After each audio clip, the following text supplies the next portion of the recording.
नमस्कार दोस्तों, वंदे मातरम। मैं अनिल पारी। केमिस्ट्री का सॉलिड स्टेट ठोस अवस्था जो चैप्टर फर्स्ट है कक्षा 12 उसका भाग 5 लेकर आए हैं। इसमें हम अध्ययन करेंगे ठोसों में पाई जाने वाली त्रुटियों दोषों का अध्ययन करेंगे। ठीक है, तो हमारा टॉपिक है ठोस अवस्था में दोष। जो ठोसों में अपूर्णताएं दोष हैं उनके बारे में हम बात करते हैं। जैसे कि कोई भी ठोस है तो उस ठोस में क्या होता है कि परम शून्य ताप पर ही जो क्रिस्टल होते हैं ना, उनमें अवयवीकरण परमाणु अणु आयन निश्चित स्थान पर पाए जाते हैं। लेकिन जैसे ही परम शून्य ताप से अधिक ताप पर हम उन्हें गर्म करते हैं या उन्हें तापमान देते हैं तो उनके अवयवीकरणों की जो परास है, उनकी जो व्यवस्था है वो क्या हो जाती है, अनियमित हो जाती है, उसमें विचलन आ जाते हैं, जिसके कारण ठोसों में क्या आ जाते हैं, दोष आ जाते हैं या त्रुटियां आ जाती है या अपूर्णताएं आ जाती है। ऐसे जो क्रिस्टलीय ठोस होते हैं उन क्रिस्टलीय ठोसों में उनके गुणधर्म बदल जाते हैं। क्या बदल जाते हैं? गुणधर्म। जैसे उनका घनत्व कम हो जाता है या अधिक हो जाता है, उनका रंग परिवर्तित हो जाता है, उनकी चालकता बदल जाती है, उनकी चुंबकीय गुण बदल जाते हैं। तो इन सब के बारे में हम यहाँ पे अध्ययन करेंगे। आप परिभाषा लिखो कि लिखो परम शून्य ताप पर ही क्रिस्टल में उपस्थित सभी अवयवी कण निश्चित स्थान पर जमे होते हैं, अर्थात उनकी व्यवस्था का क्रम निश्चित होता है। व्यवस्था का क्रम निश्चित होता है, लेकिन जब क्रिस्टल को परम शून्य ताप से उच्च ताप पर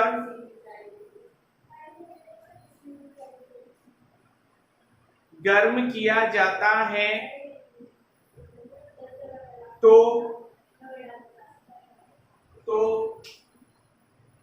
उसके अवयवी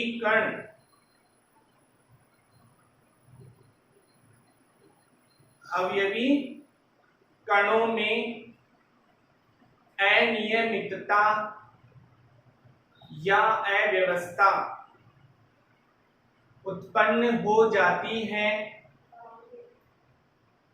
इसे ही ठोसों में अपूर्णताएं या त्रुटियां या दोष कहते हैं।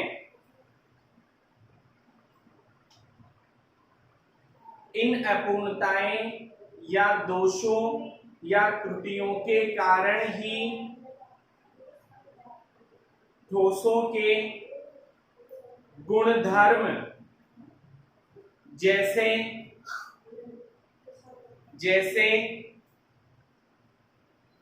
चालकता, घनत्व, रंग आदि परिवर्तित हो जाते हैं।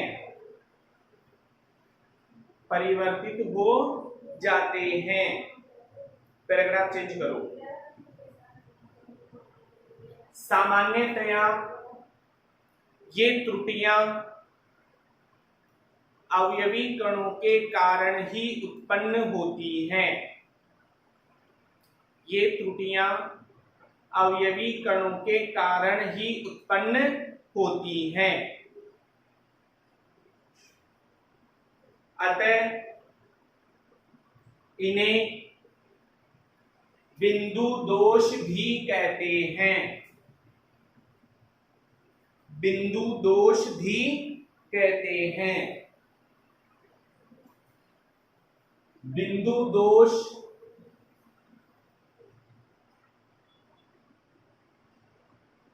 निम्न 3 प्रकार के होते हैं।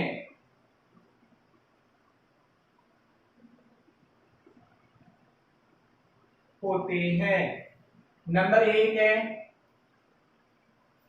स्टोइकियोमीतीय दोष। नंबर 2 है नॉन स्टोइकियोमीतीय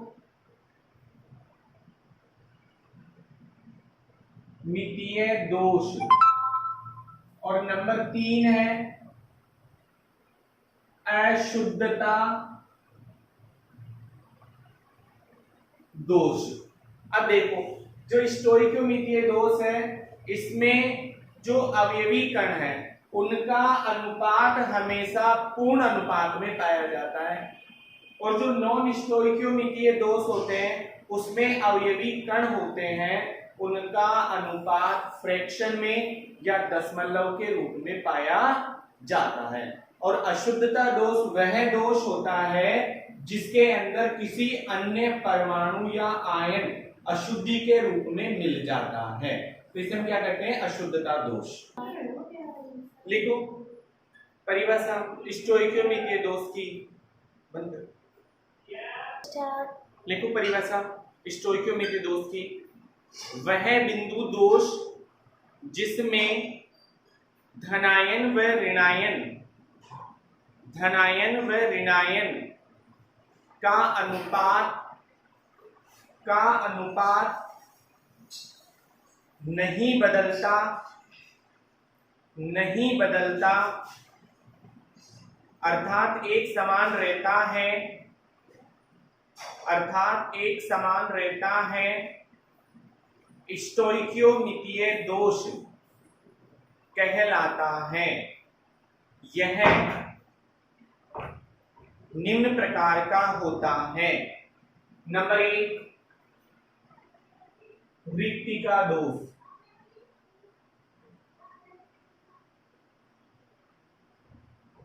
रिक्तिका दोष में क्या है? देखो बच्चों, ये हमारा एक क्रिस्टल है और इस क्रिस्टल में ये अवयवी कण है, तो इन अवयवी कणों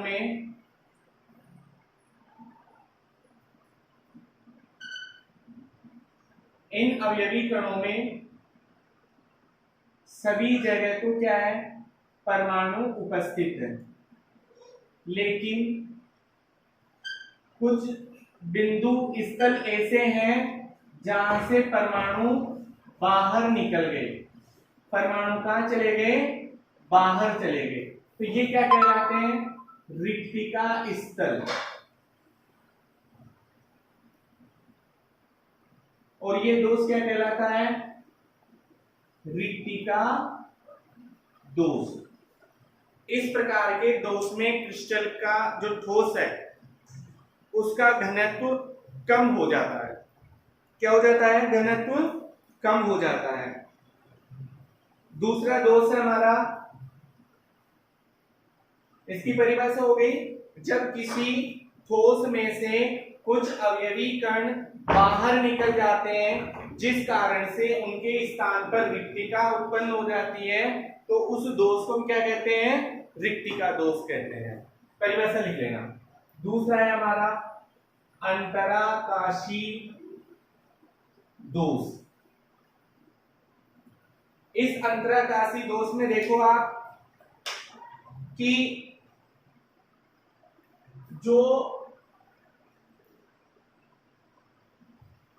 अवयवी कण है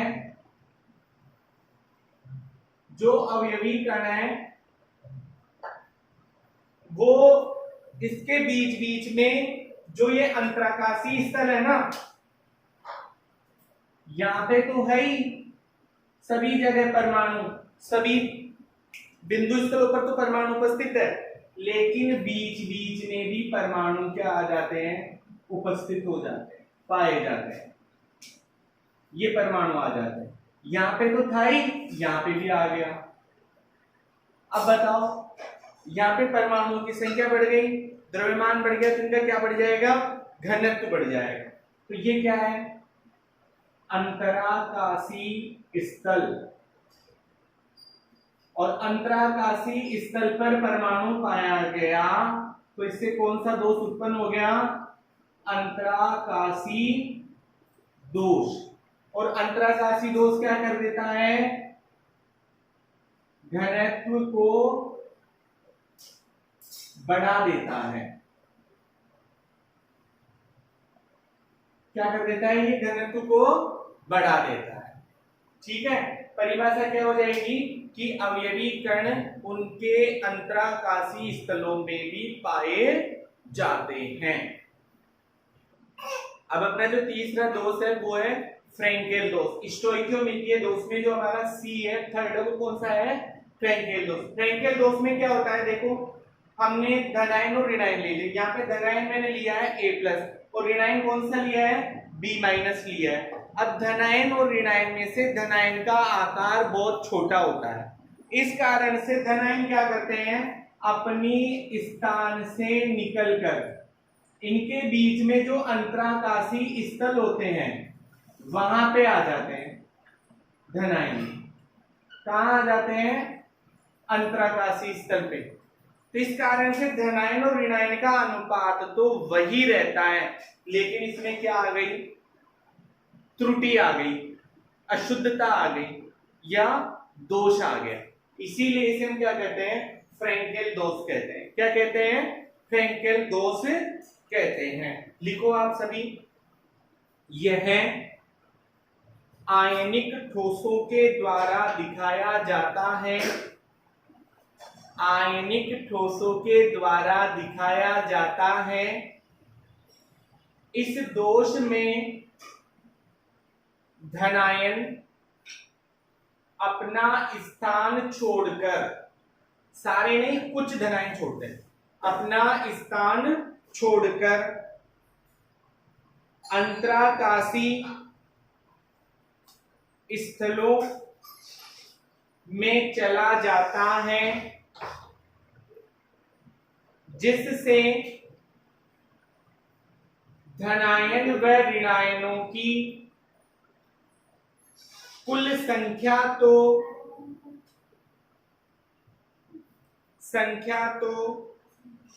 समान रहती है, जिससे धनायनों व ऋणायनों की कुल संख्या तो समान रहती है।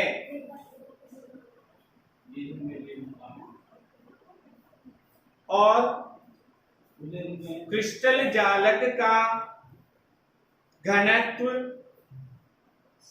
क्रिस्टल जालक का घनत्व अपरिवर्तित रहता है।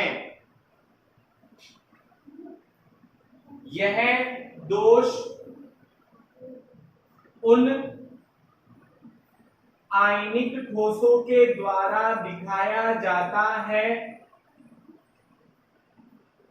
जिनके धनायनों व ऋणायनों के आकार में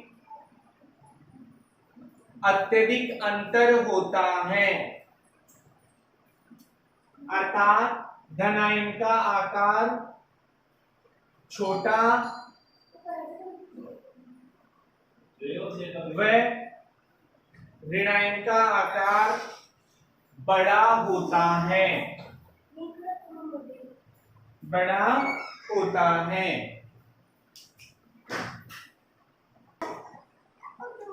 देखो अब अपना जो अगला दोष है ना, वो कौन सा है, शॉर्टकी दोष है। अब शॉर्टकी दोष में क्या होता है कि धनायन और ऋणायन अपने जो इनका स्थान है वहां से बाहर चले जाते हैं, वहां से क्या हो जाते हैं, बाहर चले जाते हैं, और उनके स्थान पर यहाँ पे क्या आ जाती है, रिक्तिका आ जाती है। क्या आ जाती है, रिक्तिका आ जाती है। जैसे यहां से ये धनायन और ये वाला ऋणायन, ये दोनों कहां चले गए, जो क्रिस्टल ठोस था उससे बाहर निकल गए। वो बाहर निकलने से क्या हो जाएगा, इनके स्थान पर तो क्या आ गई, रिक्तिका।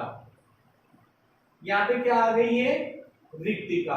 अब रिक्तिका आ गई, अब यहां से क्या बाहर निकल के गया, धनायन ऋणायन गए यानी परमाणु गए, तो परमाणु जब बाहर निकल गए तो इनका क्या कम हो गया, घनत्व घट जाता है।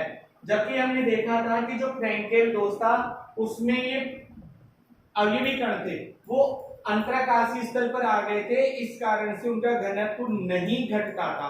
परीक्षा में प्रश्न आता है कि कौन सा दोष है जिसके कारण घनत्व कम हो जाता है या कौन सा दोष है जिसके कारण घनत्व नहीं घटता या अपरिवर्तित रहता है, तो आपको इन दोनों को इस प्रकार से भी याद करना पड़ेगा। तो शॉर्टी दोष में क्या हो गया कि धनायन और ऋणायन अपने स्तर से बाहर निकल जाते हैं, जिस कारण से उनके स्थान पर रिक्तिका उत्पन्न हो जाती है, और इस रिक्तिका के कारण या अवयवी कणों के बाहर निकलने के कारण इनका घनत्व क्या हो जाता है, घट जाता है। ये हमारा शॉर्टी दोष पूरा हो गया।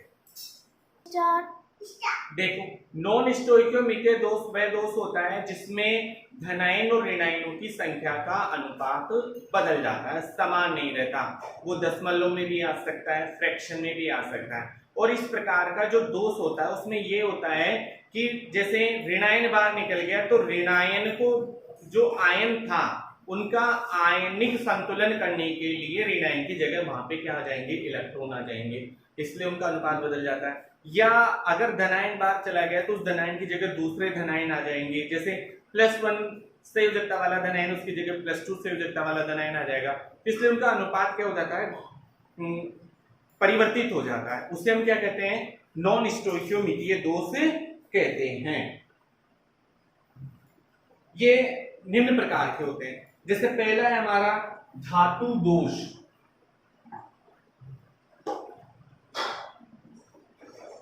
या धातु आदित्य दोष। परिभाषा लिखो आप, एग्जाम्पल से ही बता रहा हूं मैं आपको। जैसे NaCl का एक क्रिस्टल है सोडियम क्लोराइड का। अब उस सोडियम क्लोराइड के क्रिस्टल में क्या होता है, जैसे ये सोडियम क्लोराइड का क्रिस्टल है, अब इस क्रिस्टल में से जब इसे गर्म किया जाता है या इसका तापमान बढ़ाया जाता है, इसमें से क्लोरीन आयन है वो बाहर निकल जाता है। क्लोरीन आयन क्या हो जाता है, वो बाहर निकल जाता है, उसकी जगह पे एक इलेक्ट्रॉन आ जाता है। अब जब वो इलेक्ट्रॉन आ जाता है तो इस इलेक्ट्रॉन के ऊपर जब कोई प्रकाश गिरता है तो वो NaCl का क्रिस्टल में कैसा दिखाई देता है, गुलाबी दिखाई देता है या रंग वाला दिखाई देता है, रंगीन दिखाई देता है, उसमें रंग F सेंटर के कारण आ जाता है। जो इलेक्ट्रॉन था उस स्थल को हम क्या कहते हैं, F केंद्रक कहते हैं। क्या कहते हैं, लिखिए आप, जब NaCl क्रिस्टल जालक में से क्लोराइड आयन बाहर निकल जाता है या क्रिस्टल जालक में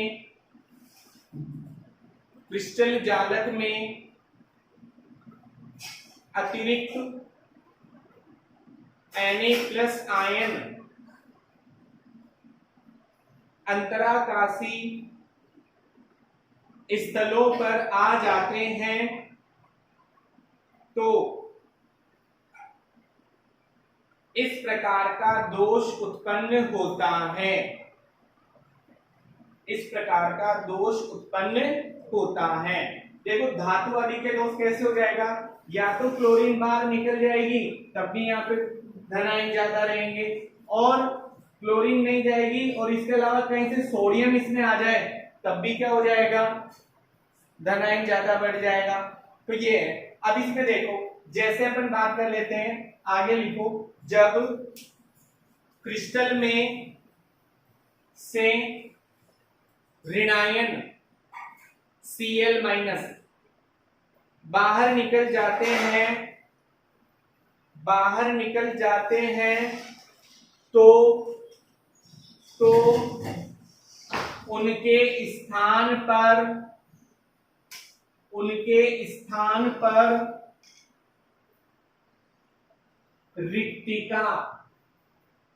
रिक्तिका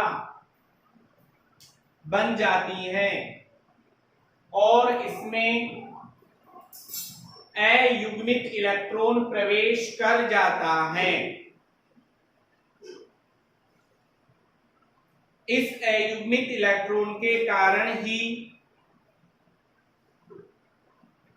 यह क्रिस्टल रंगीन होते हैं। इस रिक्ति को, जिसमें इलेक्ट्रॉन पाए जाते हैं, अपकेंद्रक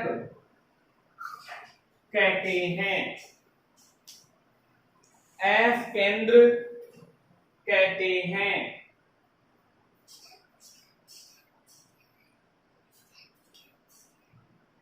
जब प्रकाश इस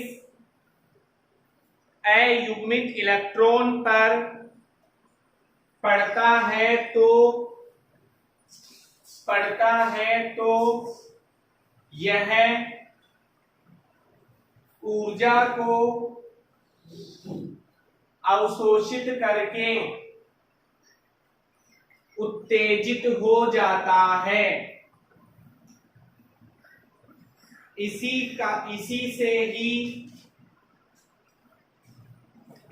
से ही यह रंग प्रदर्शित करता है और अयुग्मित इलेक्ट्रॉन के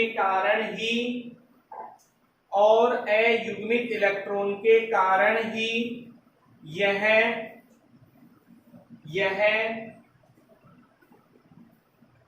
अनुचुंबकीय प्रकृति प्रदर्शित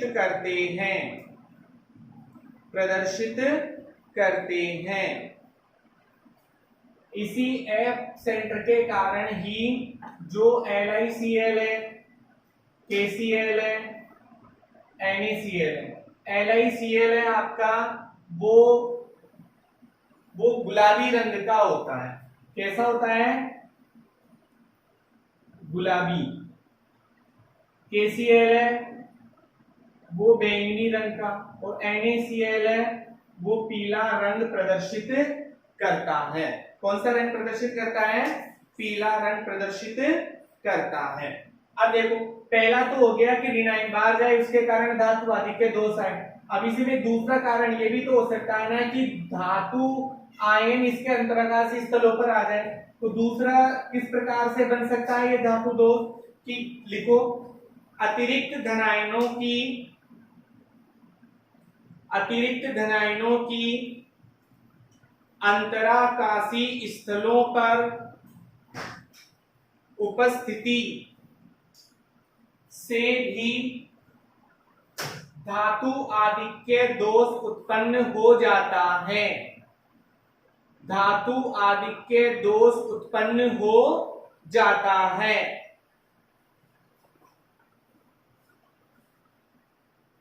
जैसे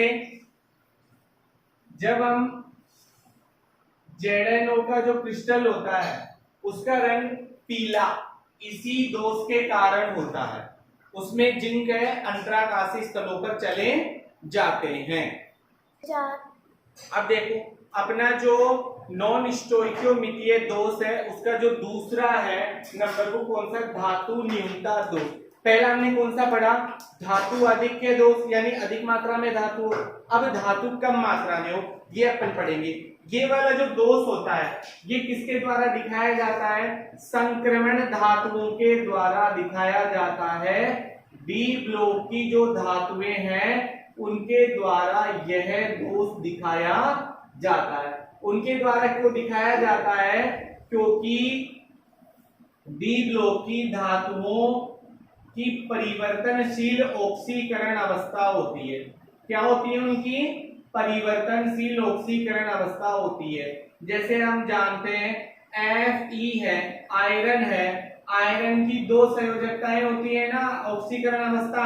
एक तो होती है Fe+2 और दूसरी कौन सी होती है? Fe+3। अब यहाँ पे अपन आयरन का एक ऑक्साइड लेते हैं और FeO, यहाँ पे Fe की जो ऑक्सीकरण अवस्था वो कितनी है, +2, ऑक्सीजन की कितनी है, -2।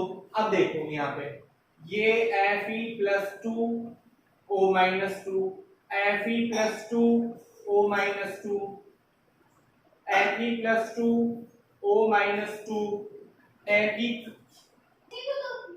देखो अब इधर ये क्या है, Fe+2 O-2, ये सारे परमाणु मैंने इस क्रिस्टल में भर दिए। अब यहाँ पे अपन देखते हैं कि इसमें से धनायन है उसकी Fe+2 और यहाँ की Fe+2, इनकी जगह पर Fe+3 आ गया और एक Fe+3 यहां आ गया, और उसकी यहाँ पे जो Fe+2 था उसका +1 यहाँ ऐड हो गया, +1 यहाँ ऐड हो गया, ये बाहर चला गया, तो ये स्थल खाली रह गया ना, ये क्या रह गई हमारी रिक्तिका। और यहाँ पे अगर हम आयन का अनुपात देखते हैं तो आयन का अनुपात तो समान है, लेकिन परमाणु का जो अनुपात पहले 1:1 आ रहा था, इनका आयरन और ऑक्सीजन का वो बदल जाता है, वो दशमलव में आता है। तो इसे हम क्या कहते हैं, धातु न्यूनता दोष कहते हैं। यहाँ पे देखो आप, यहाँ पे क्या आ गया, ये Fe+3 हो गया, किसके स्थान पर, Fe+2 के स्थान पर, और यहाँ पे क्या आ गई है, रिक्तिका आ गई। ये किस पिन के द्वारा दिखाया जाता है, डी ब्लॉक की संक्रमण धातुओं के द्वारा दिखाया जाता है, जैसे titanium oxide, iron oxide, vanadium oxide, इनके द्वारा ये क्या दिखाया जाता है। अब अपना आगे क्या है, अशुद्धता दोष। तीसरा कौन सा था हमारा, अशुद्धता दोष। तो अशुद्धता दोष में क्या होता है कि जैसे क्रिस्टल होता है और उस क्रिस्टल में क्या होता है कि धनायन होते हैं। अब यहाँ पे अपन बात कर लेते हैं NaCl के क्रिस्टल की। अब यहाँ पे NaCl का जो क्रिस्टल है उस Na+ धनायन और Cl- ये क्रिस्टल लेते हैं अपन। अब ये Na+, Cl-, Na+, Cl-, Cl-, Na+, Cl-, Cl-, Na+, Cl-, Na+,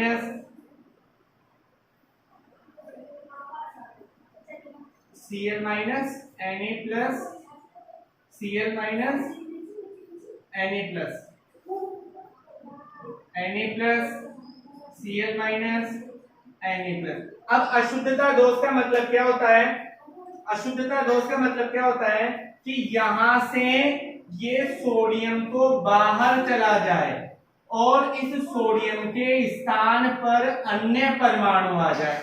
अब यहां से देखो ये सोडियम बाहर चला गया और इनके स्थान पर आयनों का संतुलन करने के लिए यहां पे क्या आ गया, Sr+2। क्या आ गया यहाँ पे, Sr+2, और ये रिक्ति खाली रह गई, ये क्या रह गई, रिक्ति, और ये क्या आ गया, Sr+2। सोडियम के स्थान पर क्या आ गया यहाँ पे, Sr+2।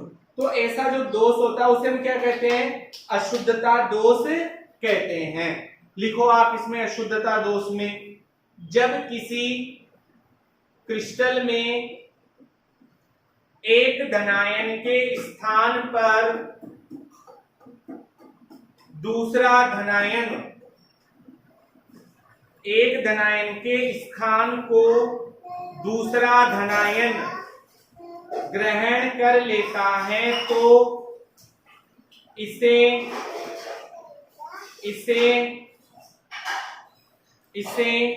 अशुद्धता दोष कहते हैं, अशुद्धता दोष कहते हैं। जैसे NaCl के क्रिस्टल में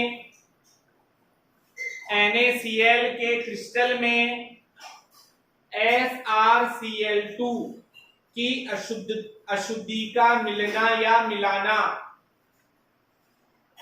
अशुद्धि का मिलना या मिलाना, बाकी अपन नेक्स्ट क्लास में पढ़ेंगे।